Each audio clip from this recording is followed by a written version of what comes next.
समोसावाला जो फक्त समोसे विकून महिन्याला 1,20,000 रुपये कमवतो. आश्चर्य वाटतंय ना. मी लाईव्ह एक्झाम्पल सांगतो. एकदा मी नाशिकला चाललो होतो आणि नाशिकला जाता जाता माझ्या ट्रेनमध्ये एक समोसावाला आला. मी त्या समोसावाल्याला विचारलं की भाई इतके समोसे कसे विकतोस? तर तो बोलला मी प्रत्येक ट्रेनमध्ये चढतो, मी समोसे विकतो, मी पुढच्या स्टेशनला गेलो की उतरतो आणि दुसऱ्या ट्रेनमधनं मी रिटर्न मागे येतो. तर मी म्हटलं ऑन अन ॲव्हरेज काय समोसे विकत असशील तू? तर त्याने मला सांगितलं तो तब्बल 2,000 समोसे विकतो. तर मी त्याला विचारलं की 2,000 समोसे म्हणजे तुला प्रत्येक समोस्यामागे प्रॉफिट किती उरतो? तो बोलला मी हे समोसे बनवत नाही, मी हे दुसऱ्याकडनं विकत आणतो आणि मी प्रत्येक समोस्यामागे 2 रुपयाचं प्रॉफिट काढतो. जर 2 रुपयाच्या प्रॉफिटनुसार जर 2,000 समोसे तो विकतोय तर तो दिवसाला तब्बल 4,000 रुपये कमवतो. आणि असंच जर तो महिनाभर करत असेल तर 1,20,000 रुपये दर महिन्याला कमवतो. याच्यातनं आपल्याला काय शिकायला मिळतं?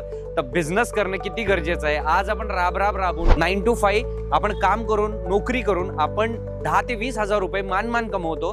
ही साधी माणसं जी की ट्रेनमध्ये फक्त समोसे विकतात, ज्यांचं शिक्षण काहीच नाही, ते एका इंजिनियरपेक्षा जास्त पगार घेतात. आणि जर बिझनेस करायचे असेल तर तुम्हाला लाज सोडावी लागेल. आणि जर तुम्ही लाज सोडली तर तुम्ही बिझनेस मोठा उभा करू शकाल. आणि बिझनेस करणारा माणूस नक्कीच नोकरीवाल्यापेक्षा जास्त पैसे कमवू शकतो. जर तुमच्याही डोक्यात बिझनेस करायची आयडिया आहे आणि तुम्हालाही जर बिझनेस करायचा आहे तर डेफिनेटली ब्रँड बिल्डर ही तुमच्यासाठी एक परफेक्ट चॉईस आहे. कारण आम्ही देतो डिजिटल सपोर्ट, डिजिटल मार्केटिंग, त्याचबरोबर व्हिडिओ शूट, फोटोज, सगळ्या गोष्टी आम्ही तुम्हाला तयार करून देतो. तर तुम्हाला या क्रिएटिव्ह फील्डमधलं जर नॉलेज नसेल तर तुम्ही याच्यामध्ये आम्हाला चॉईस करू शकता आणि आम्ही तुमचा ब्रँड बनवण्यासाठी तत्पर आहोत. सो तुम्हालाही जर बिझनेस करायचा असेल आणि बऱ्याच दिवसांपासून तुमच्याही डोक्यात बिझनेसची कोणती आयडिया असेल तर कमेंटमध्ये बिझनेस नेऊन नक्की पाठवा.